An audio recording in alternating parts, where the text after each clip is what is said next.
या बातमीचे प्रायोजक आहेत हॉटेल बडे मियां। काय झालंय का सिस्टीम मध्येच गोंधळ आहे, त्याच्यानं कोणाचा विश्वास नाही आहे सगळ्या गोष्टी। मी 20 वर्षापासून राजकारणात आहे, मला अजूनही आठवत नाही 1-2 उमेदवार 1 लाखाच्या वर मतं घ्या मोठ्या मुश्किल। आता तर सरसकट सगळेच 1,40,000 1 लाख, पण एवढे लोकप्रिय उमेदवार भाजप जोड आहे।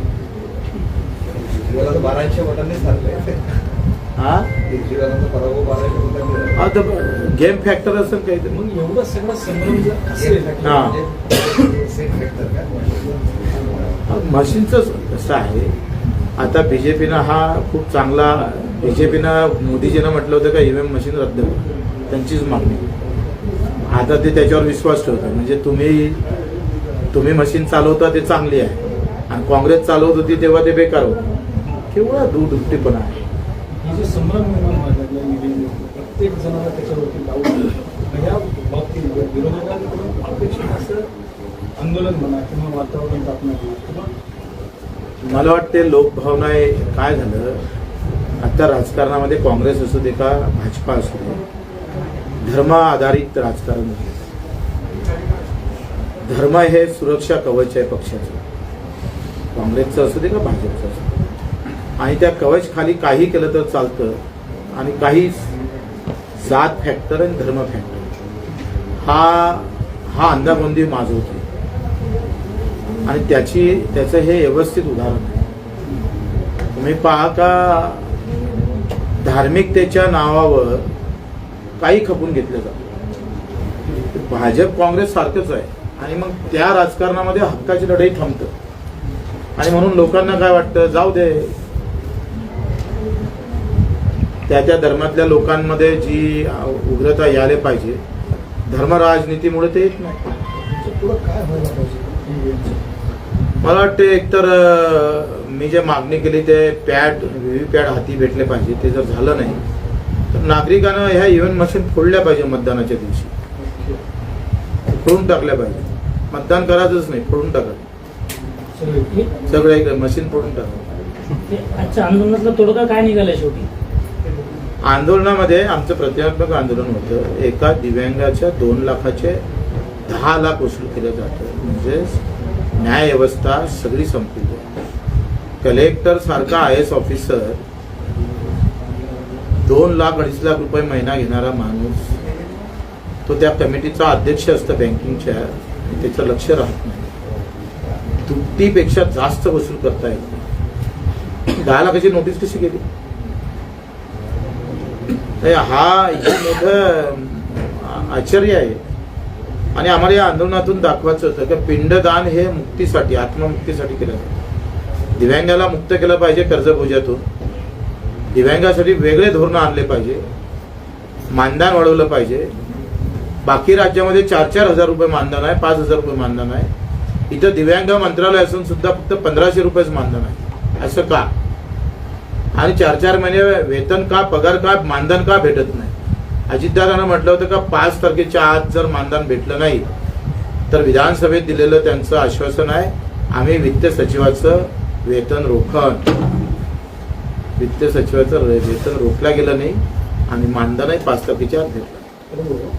दिव्यांग कर्मचाऱ्यांना सगळ्यात महत्त्वाचं काय, त्यांचं म्हणणं आहे की 2019 विधानसभा निवडणुकीच्या शरद पवार आणि उद्धव ठाकरे यांच्यामध्ये प्री पोल अंडरस्टँडिंग केलेली होती, एकमेकांना मदत करण्याचं उद्धव ठाकरे आणि शरद पवारांचे 2019 साली आधीच ठरलं होतं असं फडणवीस वाटतं। त्याला आता काय अर्थ आहे?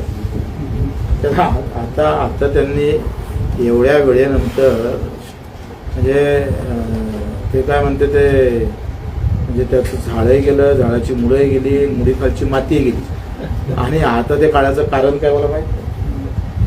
मुद्दा आहे याच्यामध्ये, लोकसभा निवडणुकीमध्ये जरंगी पाटील नावाचा फॅक्टर सगळीकडे दिसला। महाराष्ट्रामध्ये भाजप विरोधी किंवा महायुती मतदान झालं, विरोधकांच्या मोठ्या प्रमाणात खासदार झाले, मात्र विधानसभेला नेमकं त्याच्या विरोधात गेलं। तुमचा अनुमान काय? जरंगी पाटील देशातलं राजकारण विकास आणि हक्कापासून दूर गेलेलं आहे। देशाचं राजकारण धर्म आणि जात आणि पैसा आणि सत्ता या 4 गोष्टीवर आता ते केंद्रित आहे।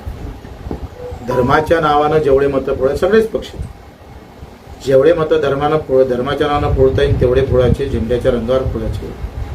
आणि तिथून फुटत नसेल तर जातीचं फॅक्टर आणायचं. एक व्यवस्थित आम्ही पाहतोय मराठा वर्सेस ओबीसी असा एक नवीन वाद या राज्यामध्ये निर्माण केला गेला आणि त्याचे परिणाम लोकसभेमध्ये वेगळे दिसले, पण तो मतदारसंघ मोठा होता आणि विधानसभा लहान मतदारसंघात त्याचे परिणाम उलटे झाले. त्याच्यामध्ये एक मोठी खेळी खेळल्या गेली, त्याच्यात ते यशस्वी झाले. फॅक्टर कसा असेल? फॅक्टर कसा असेल? जातीचं जरांगे आता त्याचे अनेक कारण आहेत. इथं त्याचं इथं मला वाटतंय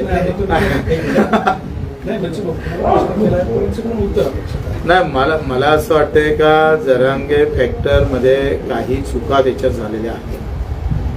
त्याचं नियोजनबद्ध जे कार्यक्रम किंवा चर्चेतून जे काही नियोजन व्हायला पाहिजे त्याच्यामध्ये काही उणीव राहिल्या आणि त्याच्यामुळे ते मला वाटते मोठी अडचण निर्माण. पुन्हा एक आंदोलन सुरू होते. 10 दिवसाआधीच एक आंदोलन संपवलं आणि काल पुन्हा म्हणाले आंदोलन करतो. जवळपास 7वा 8वा आंदोलन उपोषणाचा वारंवार उपोषण होत आहे. मागण्या त्याच आहे, शून्य उपयोग. मला वाटते थांबून नियोजन केलं पाहिजे, थोडं थांबलं पाहिजे असं वाटतं. याला जोडूनच म्हणजे त्यांची संभ्रम अवस्था एक अशी चर्चेवर आली, कारण उपोषण सोडताना त्यांनी असं म्हटलं होतं की यापुढे उपोषण करणार नाही. काल मंडप काढलं सकाळी, पण दुपारी परत मंडप टाकलं आणि आता उपोषणाची घोषणा केली. वाटते तो त्यांचा व्यक्तिगत प्रश्न आहे, काय त्यांना त्याच्यातून साध्य करायचं आहे मला माहित नाही. आंदोलनाची एक हो, भाग होता किंवा त्या जाती एक आंदोलन तुम्ही मला इतकंच होतं का एक आंदोलकाचं काही वाईट होऊ नये, त्यांचं चांगलं राहावं आणि राज्यामध्ये शांतता प्रस्थापित राहावी. ज्यावेळेस मी त्या आंदोलनात सहभाग घेतला तेव्हा त्यांची शारीरिक प्रकृती अत्यंत गंभीर होती. त्यावेळेस कदाचित ते उपोषण सुटल्या गेलं नसतं तर मोठ्या प्रसंगासमोर जावं लागलं असतं आणि मग तो हस्तक्षेप आम्ही यशस्वीपणे पूर्ण करण्याचा प्रयत्न केला. त्याला यश आलं नाही हा वेगळा भाग. तुम्ही नंतर त्यापासून लांब काय झाला, दूर काय झाला? मला असं वाटलं की आता आपण आंदोलनात जाणं चांगलं नाही. काय वाटतं? आता तर काही कुछ अंदर की बात होती है ना, सब नहीं बता सकते.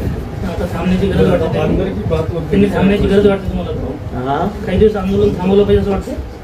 मला वाटतं करुणा मुंडेंबद्दल एक प्रश्न विचारतो. तर म्हणतात की मी जर तो उघडलं तर पंकजा मुंडेंचं योगदान जाईल, माझ्या जीवाला काही झालं तर मुंडे यांनी करायला. मला असं वाटतं का तो त्यांचा कुठल्या प्रश्नावर ते व्यक्तिगत त्यांचे वाद आहेत ते काही सार्वजनिक विषय नाही. व्यक्तिगत वादावर आम्ही काय बोलावं, तर त्यांचे व्यक्तिगत वाद आहेत. त्यांचं सार्वजनिक मुद्दा हा पंकजा मुंडेचं मंत्रिपद जाईल म्हणतात. त्याच्यामुळे काय जादू असेल तर मला माहित नाही. धनंजय मुंडे यांच्यावर एवढे गंभीर आरोप होत आहेत, त्यांच्या राजीनाम्याची मागणी होते, हे सगळं तुम्ही बघताय, तुम्हाला काय वाटतंय? आणि संतोष देशमुख हत्या प्रकरणात देखील या देशात खरी लोकशाही मी नांदताना पाहिली. या प्रकरणामध्ये सत्तेतल्याच माणसाचा राजीनामा मागते पहिल्यांदा घडते आणि त्याच्यानं बहुत बडा गेम आहे उसके पीछे. विरोधकाच्या ऐवजी सत्तेतल्याच माणसाचा राजीनामा मागत असतं. त्याच्यातला नेमकं त्या प्रसंगाबाबत त्या घटनेबाबत आम्ही किती गंभीर आहोत, ते कुठे घेऊन जात आहोत त्याचं मोठं संशोधनाची वेळ खरं चला.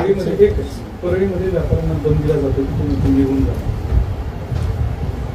आता तो तर मला माहित नाही ते परळीत काय नेमकं चालू आहे. मी त्या मला ते दिव्यांग शेतकऱ्याच्या सोडून बाकीच्या बाजूने नेऊ नका. कसं आहे, 1-2 माणसं राहिले लढासाठी या लोकांसाठी. तुम्ही अधिक जाती धर्मावर घेऊन जा तर अर्थ काय. ओके.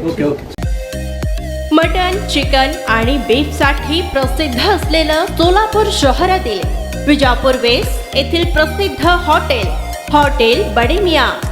पाया ताहरी mutton biryani, chicken biryani, mutton seekh, chicken 65 आदी मिळण्याचं एकमेव ठिकाण हॉटेल बडेमिया. मटन मध्ये beef mutton rice, beef cheese अंगुरी, बडेमिया स्पेशल मटन अंगारा, मटन कढी, खिमा मसाला. चिकन मध्ये chicken rice, chicken Malvani, special Bademiya chicken cheese अंगुरी, chicken tikka, chicken Hyderabadi, butter chicken, kadai chicken masala असे भरपूर आयटम्स उपलब्ध. मटन बिर्याणी, चिकन बिर्याणी, बीफचे स्पेशल डिश सुद्धा जेवणासाठी उपलब्ध. खास हॉटेलमध्ये जेवणाची सोय आणि पार्सलची सोयही उपलब्ध.